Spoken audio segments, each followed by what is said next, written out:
This is Monsters, Inc. It is adapted by Andrea Posner Sanchez. Monsters of all shapes and sizes lived in Monstropolis. The monsters kept their town running by sneaking into the human world and collecting screams from human children. The screams were turned into energy. Monstropolis was in the middle of an energy shortage. It was getting harder and harder to scare children.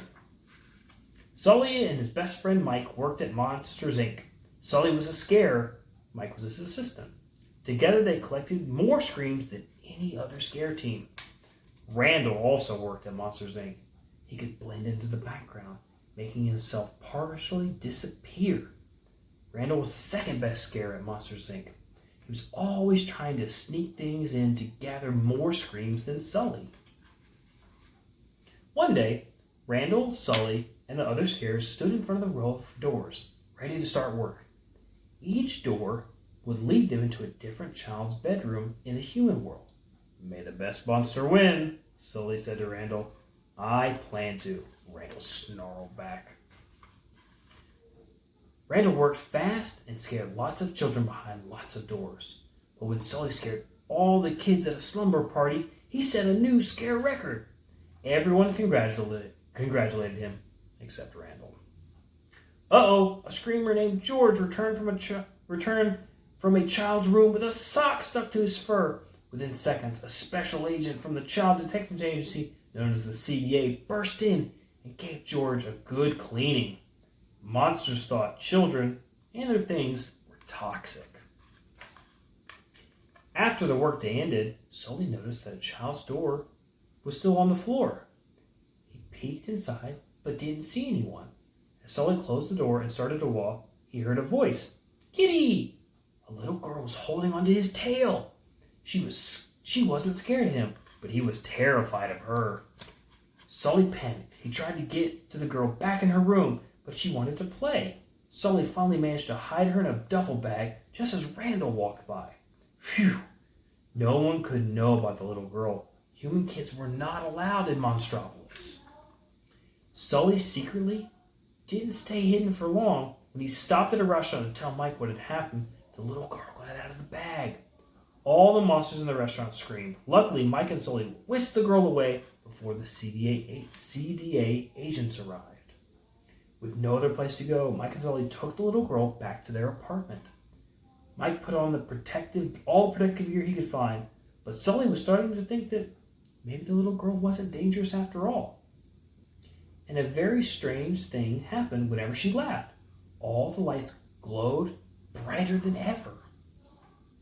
The next day, Mike and Sully dressed the little girl up like a monster and went to work. Everyone at Monsters, Inc., even the boss, Mr. Waternoose, believed the little girl was a monster child. Mike and Sully heard Randall and his assistant talking behind it about the human girl. They realized that Randall was the one who had brought her to Monstropolis. Mike and Sully rushed to the scare floor. Mike tried to send the girl through the first door he saw, but Sully stopped him. "That isn't Boo's door," Sully said. Mike was shocked. Sully had named the kid. Boo wandered away while the two friends argued. As they searched for Boo, Mike and Sully discovered that Randall had a plan to solve the energy shortage. He was going to use a machine to suck all the screams out of Boo. Sully ran to tell Mr. Waternoose what Randall was up to, but Mr. Waternoose took Boo and pushed Mike and Sully through a one-way door into the human world. Waternoose was on Randall's wicked scheme. The monsters ended up in a snowy mountaintop. Mike was furious with Sully for getting them banished to the human world, but Sully was worried about Boo. He quickly made a sled and sped down the mountain to the nearby village. Soon he found a kid's bedroom door and raced back into the monster world. Sully arrived at Monsters, Inc. just in time. Boo was already attached to Randall's machine. Sully smashed the machine and ran off with Boo. Mr. Waters ordered to get the girl back. After a wild chase, Sully, Mike, and Boo escaped from Randall. Then they tricked Mr. Waters into talking about his evil plan. The CDA agents heard every word and took Mr. Waternoose away. Boo was safe. Mike had Boo's door waiting on the scare floor. Sully carried Boo into her room and tucked her into bed. "Nothing's going to scare you anymore," he said to her. "Goodbye, Boo." Sully became the new boss at Monsters Inc. Thanks to Boo, he had discovered the child's laughing created even more energy than their screams. Instead of scaring kids, the monster shut up to their bedrooms and told them jokes. Mike quickly became one of the company's top laugh collectors. The monsters were happy because their city had all the energy it needed. The children were happy because they weren't being scared at night anymore. And Sully was happy because he could visit Boo whenever he liked. The end.